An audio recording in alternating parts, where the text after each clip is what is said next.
မိတ်ဆွေဆိုတာဟာအတော်ရွေးချယ်ရခက်တယ်မိတ်ဆွေဆိုတာကိုယ်အကျိုးလိုလားတဲ့ရောင်းရောင်း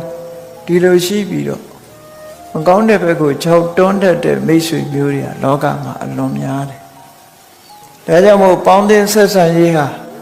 တန်တရားထဲမှာကိုယ်ကျိုးနဲ့သွားနိုင်တယ်လို့ကောင်းတဲ့အပေါင်းအသင်းတွေနဲ့ပေါင်းသင်းလို့ရှိရင်လည်းပဲတန်တရားဝဆင်းကလွတ်ပြီးတော့နိဗ္ဗာန်ရောက်သွားနိုင်တဲ့အကျိုးတရားတွေကိုရအဲ့တော့ဘဝမှာအပေါင်းအသင်းကြောင့်လည်းပျက်စီးနိုင်တယ်အပေါင်းအသင်းကြောင့်လည်းပဲကောင်းကျိုးချမ်းသာတွေရနိုင်တယ်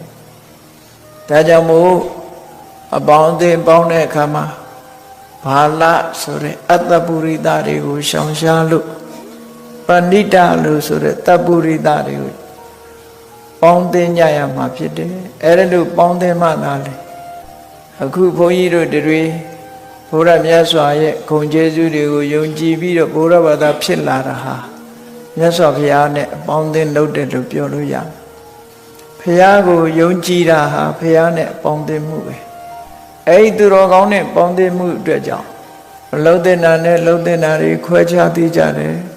အကောင်းနဲ့အဆိုးခွဲခြားသိတယ်ပြစ်ရှိတာနဲ့ပြစ်မရှိတာခွဲခြားသိကြတယ်အဲ့ဒီလိုခွဲခြားသိကြသည့်အတွက်ကြောင့်ဒီအသိဉာဏ်ရရှိလာသည့်အတွက်ကြောင့်မလှုပ်တဲ့နာကိုရှောင်ခြင်း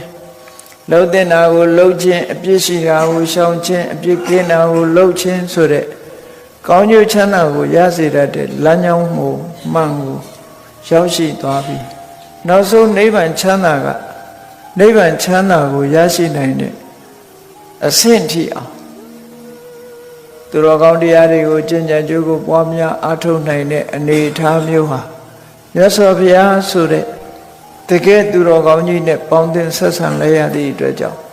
နိဗ္ဗာန်လမ်းကြောင်းကြီးဟာပွင့်သွားတယ်အပယ်လမ်းကြောင်းကြီးဟာပိတ်သွားတယ်